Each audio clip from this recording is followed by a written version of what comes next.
സ്വാഗതം. കേരളത്തിലെ CPM എന്ന പാർട്ടിയിൽ എന്താണ് ഇപ്പോൾ സംഭവിച്ചു കൊണ്ടിരിക്കുന്നത് എന്നാണ് രാഷ്ട്രീയ കേരളം ഉറ്റുനോക്കുന്നത്.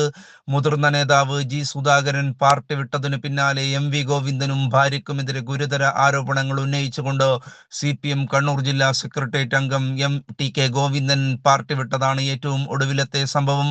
മുമ്പെങ്ങുമില്ലാത്ത പ്രതിസന്ധിയാണ് CPM-ൽ എത്തിപ്പെട്ടിരിക്കുന്നത്. സ്ഥാനാർത്ഥി പ്രഖ്യാപനത്തിനു പിന്നാലെ കണ്ണൂർ CPM-ൽ വലിയ പൊട്ടിത്തെറിയാണ് ഉണ്ടായിരിക്കുന്നത്. 9 വർഷമായി CPM കണ്ണൂർ ജില്ലാ സെക്രട്ടേറിയറ്റ് അംഗവും 25 വർഷത്തിലേറെ ജില്ലാ കമ്മിറ്റി അംഗവുമായിരുന്ന മുതിർന്ന നേതാവ് TK ഗോവിന്ദനാണ് പാർട്ടി വിട്ടത്.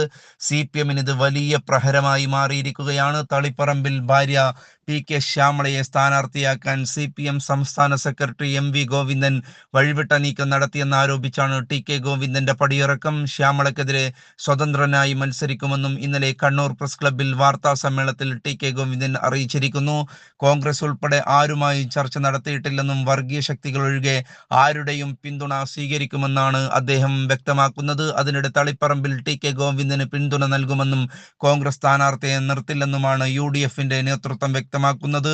3 തവണ MLA ആയ ശേഷം ആ കസേരയിൽ ഭാര്യയെ പിടിച്ചിരുത്തിയാണ് സ്വജനപക്ഷപാതത്തിന് പുറമെ അഴിമതി കൂടി ലക്ഷ്യമിട്ടതാണെന്ന ആരോപണമാണ് TK ഗോവിന്ദൻ ഉയർത്തുന്നത്. പാർലമെന്ററി വ്യാമോഹി എന്ന് പാർട്ടി പ്രവർത്തകർ ഇതിനെ പറഞ്ഞേക്കുമെന്നും അദ്ദേഹം പറഞ്ഞു വെക്കുകയാണ്.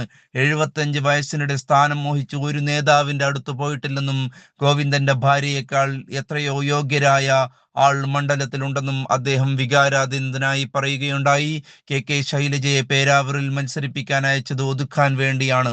ശൈലജ നിയമസഭയിൽ വേണമെന്ന താല്പര്യമുണ്ടായിരുന്നുവെങ്കിൽ മട്ടന്നൂരിൽ തന്നെ മത്സരിപ്പിച്ചാൽ മതിയായിരുന്നില്ലേ എന്നും അദ്ദേഹം ചോദിക്കുന്നു. ശൈലജയെ നാടുകടത്തുന്നതിനോടൊപ്പം തന്റെ ഭാര്യ തളിപ്പറമ്പിൽ മത്സരിക്കട്ടെ എന്ന് പറയുന്നത് കടുത്ത അനീതിയാണെന്നും TK ഗോവിന്ദൻ പറയുകയാണ്. പിണറായി വിജയനെ പോലെയുള്ള നേതാവ് ഈ നീതികേടിന് എന്തിന് കൂട്ടുനിന്നു എന്ന് മനസ്സിലാകുന്നില്ലെന്നും TK ഗോവിന്ദൻ പറഞ്ഞു വെക്കുന്നു.